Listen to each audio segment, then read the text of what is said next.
નમસ્કાર. આજના આપણા આ વિશ્લેષણમાં ગુજરાતી ટૂંકી વાર્તા સાચો સથવારોની એક રસપ્રદ સફર ખેડીશું. આ વાર્તા માત્ર એક પતિ-પત્નીની જ નથી, પણ તેમાં પારિવારિક નાટક, અહંકાર અને બદલાતી વફાદારીઓની એક અદ્ભુત ગૂંથણી છે. સામાજિક તફાવતો અને નાની ગેરસમજો કઈ રીતે અંગત સંબંધોને મૂળમાંથી હલાવી શકે છે તે આપણે આજે ઊંડાણપૂર્વક સમજીશું. તો ચાલો શરૂ કરીએ. સીધા જ વાર્તાના સૌથી નાટ્યાત્મક વળાંક પર જઈએ. વાર્તાની શરૂઆત એક એવા દૃશ્યથી થાય છે જ્યાં ભાવનાત્મક તણાવ તેની ચરમસીમા પર છે. પત્ની ઘર છોડીને જઈ રહી છે અને પતિ એટલે કે કંદર્પ અત્યંત શાંતિથી પણ એટલી જ મક્કમતાથી એક વચન આપે છે. હું તને ક્યારે લેવા નહીં આવું, પણ જે દિવસે તને તારી ભૂલ સમજાય તો પાછી આવી શકે છે. હું તને સહર્ષ આવકારીશ. ખરેખર આ એક જ વાક્યમાં આખી વાર્તાની ઊંડાઈ છુપાયેલી છે. પણ આ પરિસ્થિતિ સુધી વાત પહોંચી કેવી રીતે? તે સમજવા માટે વાર્તાના પહેલા ભાગ તરફ વળીએ. વિભાગ 1, સંપૂર્ણ લગ્નજીવન. આખી પરિસ્થિતિનું મૂળ સમજવા માટે આપણે ફ્લેશબેકમાં જવું પડશે. કંદર્પ અને સ્વાતિ એક એવું દંપતી છે જેના લગ્નને હજુ માત્ર 1.5 વર્ષ જ થયું છે. કંદર્પ એક ભણેલો ગણેલો મધ્યમવર્ગીય યુવાન છે જે સરકારી કોલેજમાં માનસશાસ્ત્રનો પ્રોફેસર છે. સામે પક્ષે તેની પત્ની સ્વાતિ છે. સ્વાતિ સ્વભાવે થોડી અભિમાની છે, પણ કંદર્પ તેને બહુ જ પ્રેમ કરે છે. બહારથી જોતા આ એકદમ સુખી અને આદર્શ દંપતી લાગે છે. આ બંનેની કેમિસ્ટ્રી ખરેખર જોવા જેવી છે. શરૂઆતના સમયમાં બંને વચ્ચે વાતાવરણ એકદમ મધુર અને હળવું હતું. કંદર્પ મજાકમાં સ્વાતિના ગુસ્સા અને અહંકારને લાંબા નાક સાથે સરખાવતો. એ કહેતો કે સર્જરી કરાવીને નાક ટૂંકું કરાવવું પડશે. આ સાંભળીને સ્વાતિ ખોટા ગુસ્સામાં વેલણ લઈને તેની પાછળ દોડતી અને કંદર્પ તરત કાન પકડીને માફી પણ માંગી લેતો. આ નાની નાની મજાક મસ્તી બતાવે છે કે સ્વાતિના તેજ સ્વભાવને કંદર્પ ખૂબ જ પ્રેમથી સંભાળી લેતો હતો. બધું જ બરાબર ચાલી રહ્યું હતું, પણ દરેક વાર્તાની જેમ અહીં પણ એક ટ્વિસ્ટ છે. વિભાગ 2, સંઘર્ષની શરૂઆત. અહીં આપણને બે અલગ અલગ વિચારધારાઓ વચ્ચેનો સીધો ટકરાવ જોવા મળે છે, જે આ સંઘર્ષનું મૂળ કારણ બને છે. એક તરફ છે કંદર્પ, જે બૌદ્ધિક સન્માન અને પોતાની સ્વતંત્રતાને સૌથી વધુ મહત્વ આપે છે, અને બીજી તરફ છે સ્વાતિનો ભાઈ શ્રેયસ. શ્રેયસ એક પૈસાદાર કાપડનો વેપારી છે, જેને પોતાની આર્થિક સ્થિતિ અને સંપત્તિનો ભારે અહંકાર છે. આ સામાજિક અને આર્થિક તફાવત જ આગળ જતા વિસ્ફોટક બને છે. આ તફાવત ત્યારે ભડકું બને છે જ્યારે એક દિવસ કંદર્પ ઘરે આવીને સ્વાતિને જણાવે છે કે રસ્તામાં તેનો શ્રેયસ સાથે મોટો ઝઘડો થયો છે. વાત એમ હતી કે શ્રેયસે કંદર્પને અપમાનજનક રીતે માસ્ટર કહીને બોલાવ્યો, અને કંદર્પ પોતાના પ્રોફેસર પદનું સન્માન જાળવવા શ્રેયસને સીધો જવાબ આપી દે છે. એ કહે છે કે જો પ્રોફેસર માસ્ટર છે તો કાપડનો ધંધો કરનાર માત્ર એક ફેરીઓ કે કાપડિયો છે.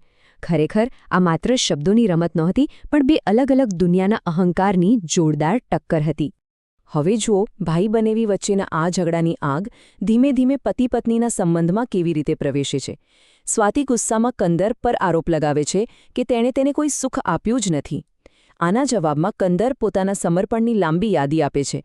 સ્વાતિ બીમાર હતી ત્યારે રાતો જાગીને બરફના પોતા મૂકવા, દર મહિનાની 1લી તારીખે આખો પગાર તેના હાથમાં મૂકી દેવો, કાશ્મીર, ઉદયપુર, જયપુર અને આબુ સુધીની મુસાફરીઓ કરાવવી અને મોંઘી સાડીઓના ઢગલા કરી દેવા. આ બધું જ સ્પષ્ટ કરે છે કે કંદર્પે આ સંબંધમાં આર્થિક અને ભાવનાત્મક રીતે પોતાનું 100% આપ્યું છે. અને આ જ ઉગ્ર દલીલો આપણને વાર્તાના સૌથી મોટા વળાંક તરફ દોરી જાય છે. વિભાગ 3, પતિગૃહનો ત્યાગ. અહીં સ્વાતિ એક એવી માંગ કરે છે જે કંદર્પ કોઈ કાળે સ્વીકારી શકે તેમ નથી. સ્વાતિ કહે છે કે ભવિષ્યમાં આર્થિક મદદ મળતી રહે તે માટે કંદર્પે તેના ભાઈ શ્રેયસની માફી માંગવી પડશે. કંદર્પ પોતાના સ્વમાન પર કોઈ જ બાંધછોડ કરવા તૈયાર નથી અને તે સ્પષ્ટ ઇનકાર કરે છે. પરિણામ, સ્વાતિ પોતાના ધનિક પરિવારના અહંકારને પતિના સ્વમાન કરતાં વધુ મહત્વ આપી બેસે છે અને ગુસ્સામાં પોતાની બેગ પેક કરીને ઘર છોડી દે છે. હવે પિયરમાં દિવસો કેવી રીતે પસાર થાય છે તે જુઓ. પહેલા દિવસે જ્યારે સ્વાતિ પિયર પહોંચે છે ત્યારે તેનો ભાઈ અને ભાભી તેના નિર્ણય અને તેના સ્વમાનના ખૂબ વખાણ કરે છે. સૌને એવું જ હોય છે કે કંદર્પ જેવો માણસ થોડા જ દિવસમાં ઝૂકી જશે. પણ 15 દિવસ પસાર થઈ ગયા. 15 દિવસ પછી પણ કંદર્પ તરફથી કોઈ જ સંદેશો કે માફી આવતી નથી. સ્વાતિની અપેક્ષા કે તેનો પતિ તેને કરગરીને પાછી લઈ જશે તે અહીં સાવ તૂટી જાય છે અને તેની અકળામણ વધવા લાગે છે. આ અકળામણ અને નિરાશા વચ્ચે જ ઘરમાં એક નવી ઘટના બને છે જે બધું બદલી નાખે છે. વિભાગ 4 ભાઈનું અસલી રૂપ. આ દ્રશ્ય સ્વાતિ માટે એક અરીસા સમાન સાબિત થાય છે. ભાઈના ઘરમાં એક સામાન્ય ઝઘડો અચાનક મોટું સ્વરૂપ ધારણ કરે છે અને શ્રેયસ ગુસ્સામાં પોતાની પત્ની પર હાથ ઉપાડે છે, તેને તમાચો મારે છે. સ્વાતિ આ જોઈને તરત જ વચ્ચે પડે છે, ભાઈને ધક્કો મારે છે અને તેને કાયર અને નામર્દ કહીને જોરદાર ઠપકો આપે છે. જે ભાઈનું તેણે પોતાના પતિ સામે આટલો બચાવ કર્યો હતો તેની આ હકીકત જોઈને સ્વાતિ સ્તબ્ધ રહી જાય છે. અને ત્યારબાદ શ્રેયસનો જે જવાબ આવે છે તે સ્વાતિના તમામ ભ્રમ તોડી નાખે છે. શ્રેયસ અત્યંત કઠોર શબ્દોમાં કહે છે, આ મારું ઘર છે. તું આ ઘરની મહેમાન છે, માલિક નહીં. મારા અંગત મામલામાં હસ્તક્ષેપ કરવાનો તને કોઈ જ અધિકાર નથી. આ શબ્દો સ્વાતિના હૃદયને વીંધી નાખે છે. તેને પહેલીવારે વાસ્તવિકતાનો સણસણતો અહેસાસ થાય છે કે જે પિયરને તે પોતાનું માનતી હતી ત્યાં તેની કોઈ જ સત્તા કે અધિકાર નથી. ભાઈના આ શબ્દો સ્વાતિના મનમાં એક ભારે ઉથલપાથલ મચાવી દે છે. વિભાગ 5 એક કડવી વાસ્તવિકતાનો અહેસાસ. આઘાત પામેલી સ્વાતિ ઉપરના માળે જાય છે અને રડતી ભાભીને આશ્વાસન આપવાનો પ્રયાસ કરે છે. અને અહીં આશ્ચર્યજનક રીતે સ્વાતિ તેની ભાભીને એવી સલાહ આપે છે કે તેણે પણ રિસાઈને પિયર જતા રહેવું જોઈએ, જેથી શ્રેયસને પાઠ ભણાવી શકાય. એટલે કે સ્વાતિએ પોતાના પતિ સાથે જે રસ્તો અપનાવ્યો હતો બરાબર તે જ રસ્તો તે પોતાની ભાભીને પણ બતાવી રહી છે.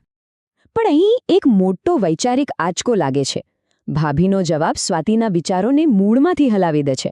ભાભી ઘર છોડવાની સ્પષ્ટ ના પાડી દે છે. તેમની વિચારધારા મુજબ પતિ ગમે તેવો હોય પણ તે જ અંતિમ સ્વામી છે. તે માને છે કે સ્ત્રી સાસરેથી માત્ર મૃત્યુ પછી જ વિદાય લે છે અને પતિ પત્નીના ઝઘડા ક્ષણિક હોય છે, જે ગુસ્સો ઉતરતા શાંત થઈ જાય છે. હવે ભાભીના આ અત્યંત પરંપરાગત વિચારો ભલે આપણને ગમે તેવા લાગે પણ તે સ્વાતિના મનમાં એક અદ્ભુત માનસિક પરિવર્તન લાવવાનું કામ ચોક્કસ કરે છે. અને આ માનસિક પરિવર્તન જ વાર્તાનો અંતિમ અને સૌથી મહત્વનો પડાવ છે. વિભાગ 6 પાછા ફરવાની સફર. અહીં સ્વાતિનું પાત્ર સંપૂર્ણપણે બદલાયેલું અને વિકસિત થયેલું જોવા મળે છે. તેને અંતે સમજાઈ ગયું છે કે પિયર તેનું કાયમી આશ્રયસ્થાન નથી.